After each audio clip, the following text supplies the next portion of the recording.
এশার নামাজ পড়ে কেঁদেছো, বান্দা নামাজের মুসল্লা যখন বসে যাও, আমি আল্লাহকে তোমরা বারবার বলো আল্লাহ আমার গুনাহ মাফ করে দাও, তারপরও আমি তোমাদের গুনাহ মাফ করে নিই। তারপরও তোমরা নিশি রাত্রে মানুষ যখন ঘুমে যায়, তোমার বিবি যখন ঘুম যায়, তোমার ছেলে যখন ঘুম যায়, তুমি নিশি রাত্রে ঠান্ডা পানি দিয়ে ওযু বানিয়ে নামাজের মুসল্লায় বসে তুমি আবার যখন ডাক দাও রব্বুল আলামিন, পৃথিবীর কোনো মানুষ আমার গুনাহ সম্পর্কে জানে না, তুমি আমার গুনাহ সম্পর্কে জানো। আমি এমন গুনাহ করেছি আমার বিবি জানে না, বিবি গুনাহ করেছে আমি জানি না, আল্লাহ তুমি সব কিচ্ছু জানো, হে আমার প্রভু তুমি আমাকে মাফ করে দাও। আমার আল্লাহ বলে তারপরও যদি তোমাদেরকে আমি মাফ না করি, তারপরও বান্দা তোমরা আমার রহমতের দরজা থেকে ফিরে যাইও না।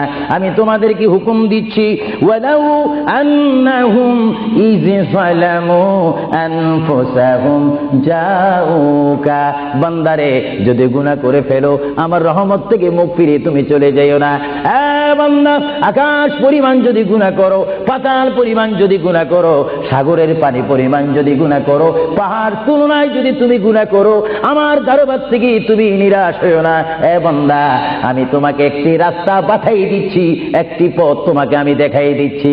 সেই পথটি কোন পথ তোমরা জানো? ওয়ালাউ আন্নাহুম ইয যালামু আনফুসাহুম জাউকা, বান্দারে যখন তোমরা বরবাদ হয়ে যাবে তখন তোমাদেরকে একটা পথ আমি তোমাদেরকে দেখাই দিলাম, সেই পথটির নাম হচ্ছে আমার রাসূলের মদিনা। জোরে বলেন সুবহানাল্লাহ।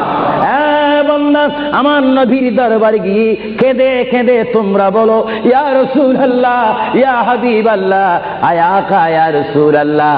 আল্লাহ কোরআনে বলেছে ওয়ালাউ আন্নাহুম ইয যালামু আনফুসাহুম জাউকা ফাস্তাগফিরুল্লাহ ওয়াস্তাগফার লাহুমুর রাসূল।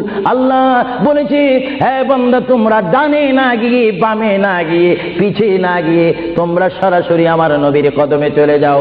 আমার নবীর কদমে গিয়ে আমি আল্লাহর দরবারে তোমরা তওবা করো।